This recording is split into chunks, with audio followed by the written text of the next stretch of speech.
Hi folks, welcome back to Cramble. So today I'm going to be making for you guys a lovely salted caramel tart. This is going to be ideal if you're hosting a dinner party. So let's get going with it. First, what we're going to do is we're going to make the tart case. We're going to get that made so then we can get that in the oven. While that's in there, blind baking, we can then start making our filling. So for that, lazy way I know, you can condemn me all you want, but I bought some ready-made pastry. Everyone doesn't have the time to make pastry from scratch. You can go to the supermarkets, you can buy the same products and it's just as good. So, bit of a cheat. So we're just going to unroll this. And then all I'm going to do is just line my pastry case with it. So I just want to ensure that I'm pushing the pastry in at the sides, just so it comes up nice and neatly. Don't worry about it being rough, because once it's cooked you can trim up the edges before you pour your mix in. Take some parchment paper. So I'm just going to pop that in, pushing it to the sides of the pastry, and then we're going to blind bake it.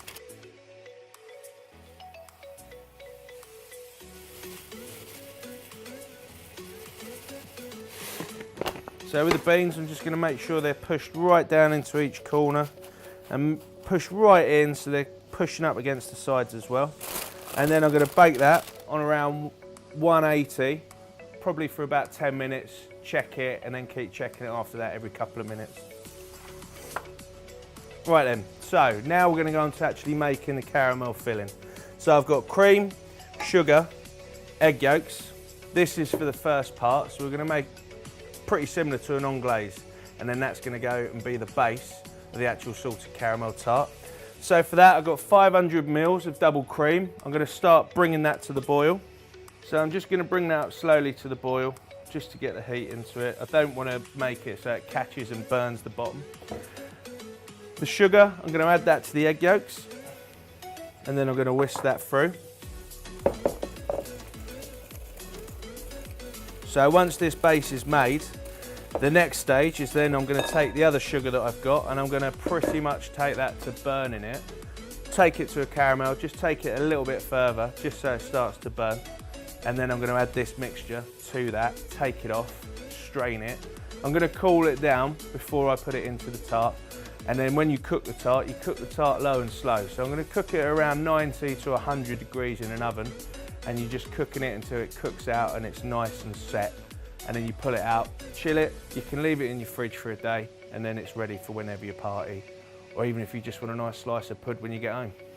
So, cream's come up to the boil. I'm going to take that off and I'm going to slowly pour it over my egg yolk and sugar mix.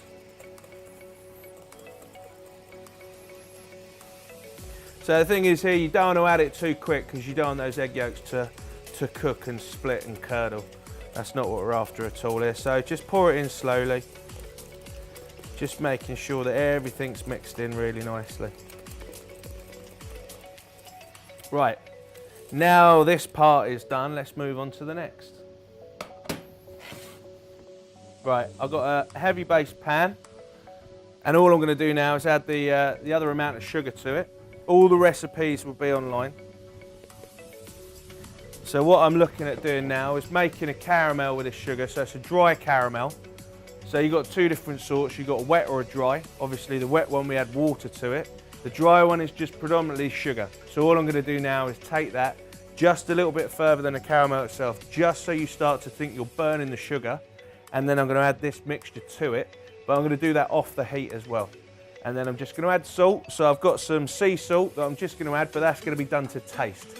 So that is, if you want it salty, you can add as much as you want, but if you're a little bit of a health freak, then you can add as little as you want to. So as you're cooking your caramel down, whatever you do, do not stir the sugar. If it starts to cook a little bit more on one side than the other, just give the pan a little stir. But as soon as you stir it, you're going to get crystals going right the way through that and you won't be able to use it. So as it's cooking, just give it a little stir, keep moving the sugar around the pan. It's going to turn to liquid anyway, we're almost there. So you can see the smoke's coming out of it as well. You can smell it, you'll be able to smell that caramel flavour coming through. Now, you're going to get an acrid smell and you're going to think your sugar's burnt, but that's what we're going to be looking for. So we are almost there. So now I've got the sugar where I want it. All I'm going to do now, take it off the heat a little bit, and I'm going to slowly whisk this mix in.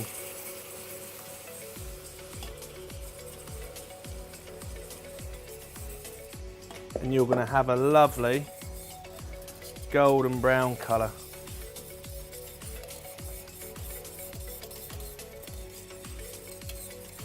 So now I've got that ready. Now all I'm going to do is add the the salt. So I'm going to add the salt now, and we're just going to taste that as we go along.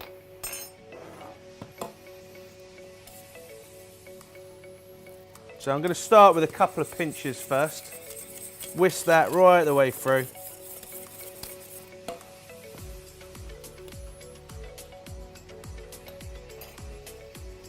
Going to go for a little bit more. So 2 more pinches. And make sure when you do this, don't use table salt, use rock salt, because you're going to get a better flavour at the end of the day. Right then, all I'm going to do now is pass this mixture through a sieve into a bowl. It smells absolutely fantastic. If you guys get this on the nose, you're going to be in the money here. So I'm just going to pass that through. There might be a few bits of, a few more grains of salt that are sort of lurking around, so you're just taking those out. You got the flavour right, you don't want to over salt it. And then all I'm going to do now is just leave that to one side until my tart is ready to be cooked. Right then, so let's check on our pastry case.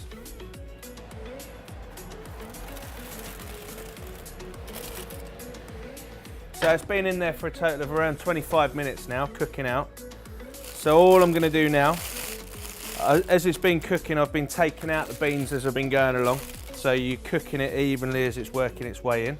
So now what I'm going to do, I've got an egg yolk and a brush, and I'm just going to line the inside of this tart case with the egg yolk, and it's going to seal any little holes or any little cracks that might be lurking in there. Right, I'm just going to pop that back into the oven just to cook that egg yolk out, and then it's going to be ready for cooking. Right then, so let's get the tart case out of the oven. So you're going to be able to see here that where I've put that egg yolk in, it's just sealed up any cracks or any splits that the pastry might have, and that's going to help hold the caramel mix in when you're baking it on your second round. So let's get the caramel mix into the tart case, let's get it back in the oven, cooking, and then we'll set it, and then we'll take a slice off and see what it looks like.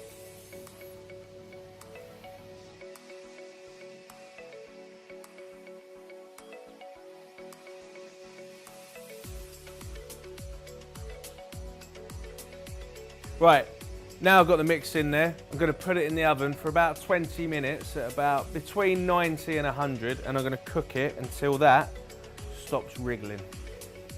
Right guys, so the tart's finished cooking, so let's take it out the oven, we'll have a look at it, and then I'm going to get it ready for chilling down.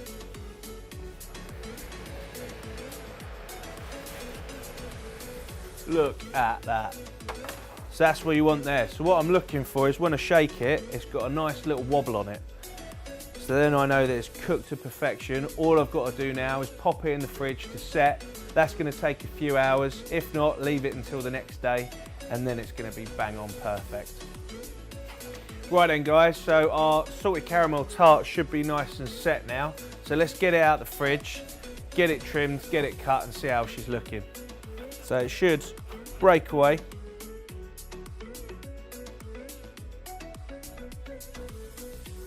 Now what I'm going to do is just take a nice wedge out of that.